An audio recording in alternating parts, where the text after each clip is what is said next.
Hello everyone, welcome to TechBook. Today we are going to learn an interesting Java program that prints pattern using numbers and alphabets. So if you are preparing for computer applications, this will be super helpful. So let's get started. So here is the question. Write the Java program to print the following pattern using switch case. Here you have the two patterns. So one is number pattern and one is the alphabet pattern. If you observe both the patterns, the triangle is decreasing. Let's write the program for this. The first line of the code is an import statement. Here we are going to import the scanner class. Import java.util.scanner. This allows to take the input from the user. Next, we define our class public class. I give the class name as pattern printer. Now we'll write our main method public static void main string args. After main method, we create the scanner class, that is scanner is equal to new scanner. Inside this system.in, and we need to declare one variable, that is int choice, to take the input from the user. Let us display our menu, that is system.out.println. One, number pattern. Two, it is alphabet pattern. Now we take the input from the user using scanner.nextInt, and we'll store it to the choice variable. Choice is equal to scanner dot next int. We use switch statement to check the value of the choice, that is switch choice. Now case 1 print number pattern. Case 2 print alphabet pattern. Here you remember print number pattern and print alpha pattern is the user defined function. So we'll be defining it in next. When user chooses 1, this is going to be executed. When user chooses 2, print alpha pattern will be executed. And we also need the default case, that is default. I'll print it as invalid choice. If the user enters other than 1 and 2, so this particular statement will be printed. Now we'll close this switch. Now let us write the code for our number pattern, that is 5, 4, 3, 2, 1. As you know, we need two loops. One is for rows, one is for columns. So here if you observe, it is in decreasing pattern. So let us write the method for this. Static void print number pattern.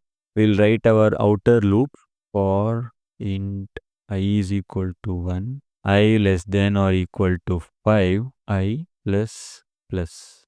So we have 5 rows. We defined I is equal to 5, which means outer loop runs for 5 times, that is 1 to 5. Next we'll write our inner loop for int j is equal to 5, j greater than or equal to I, j minus minus.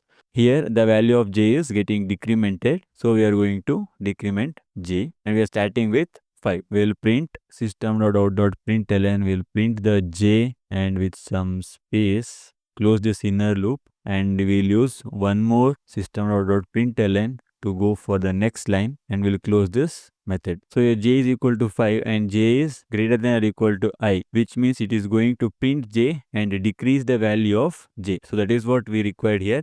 So let us see how this code work. When I is equal to 1, j is equal to 5, so j is greater than 1, it prints j, and again j get decrements, so it prints 4, and again it prints 3, and again the j decrements, it prints 2 and 1. So again the j decrements, so j value is now 0. 0 is greater than 1, it is false. So this inner loops terminates and go back to the outer loop. Now what happens? I increments. Now the value of I is equal to 2. So j is equal to 5. So yes, j is greater than 2. It prints 5 and it prints 4, 3, and it also prints 2, and again j get decrements here.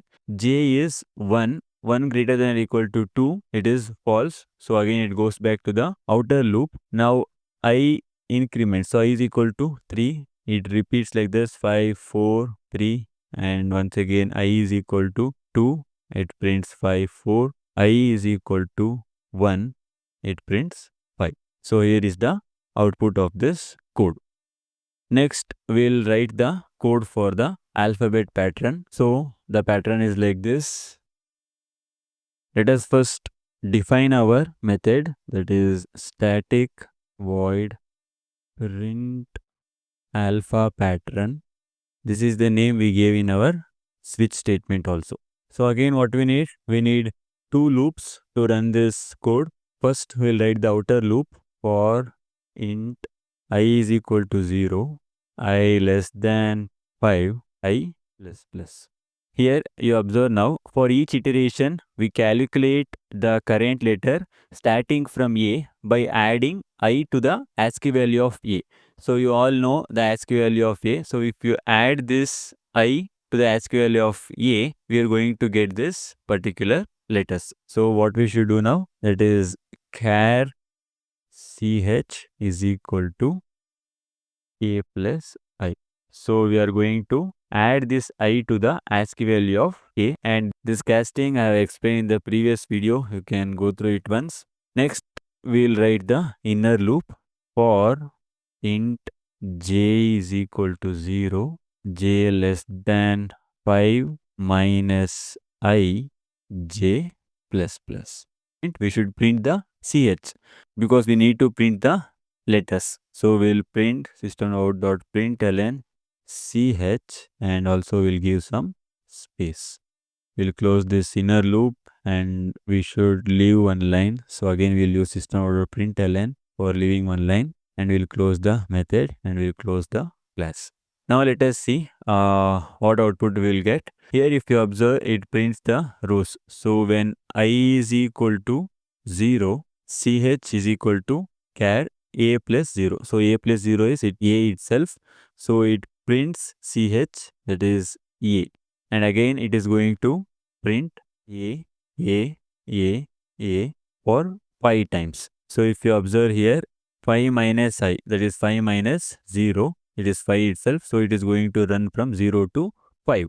Next, I increments. So I is equal to 1. So when I is equal to 1, A plus I. For the ASCII value of A, if we add 1, we will get B. So now B is printed for 4 times because I value became 1 now. The loop runs from 0 to 4. So it is printed 4 times. Next, it comes out of the loop and I is incremented. I is equal to 2. And now you see, for the ASCII value of A, if you add 2, you will get C. So now C is printed for 3 times. C. And next, I is equal to 3. Again, if you add 3 for this ASCII value of A, you will get it as D, and this will be for 2 times because 5 minus 3 is 2. You will get 2 times. So D.